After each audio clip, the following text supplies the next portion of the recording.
So that's why I find a lot of times companies will get things done. They will improve stuff. They will add the next shiny object, but they normally don't have this holistic approach internally on their own.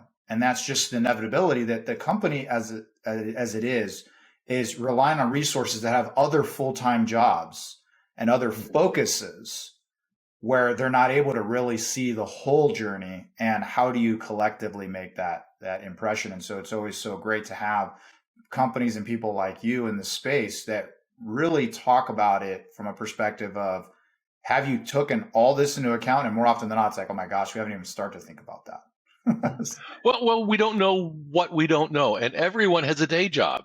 So everyone to some degree has blinders on, focused on their core area. They may have some peripheral view of what's going on around them, but they don't have that 50,000 foot view, and they don't know the art of the possible. They don't know what's out there that they hadn't thought of yet. And it's difficult for an organization to know where to invest their limited resources. Are we better to try and improve our agent retention, or are we better to invest in this new piece of technology? Now, the technology, frankly, always seems sexier than the people side, but but you could make an argument that that especially in the days of the Great Resignation, attrition management, agent retention, customer, agent engagement, employee engagement has never been more important.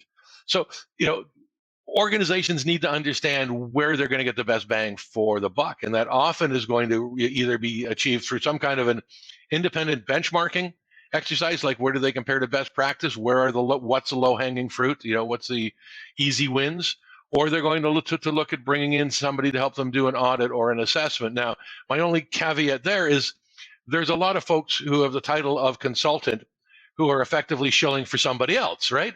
It's like we can do that and we won't charge you any money for it, but the chances are it's going to end up recommending something that's provided by somebody that's going to give them that consultant some kind of compensation. So I think it's important that organizations understand who they're dealing with. They may want to go that route because they don't have the money to pay for a consultant, but they have to, they need to do that with their eyes open. That this is not an independent perspective. It may be very good advice, but it's still biased or influenced based on what other financial agreements may be in place. And similarly, they need to know if they're hiring an independent consultant, then they really don't have a horse in the race. They don't have a product to sell. So the only thing that they are selling at that point is their time. So, organizations often will influence their roadmap based on going to conferences or seeing what did company X, X do or company Y do. Sometimes it's just who the CEO golfs with sets the priorities for the organization. Yeah. But other times, they're looking at independent benchmarking, things like what are the best practice organizations doing.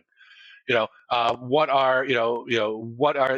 the top 10, top 10 or 15% of all contacts? What do they have in common? What is different?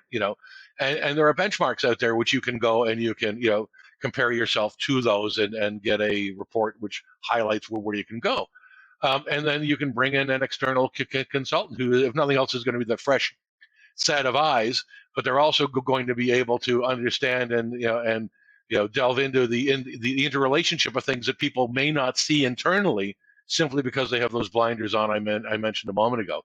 You can't see the forest for the trees when you're in the middle of the forest.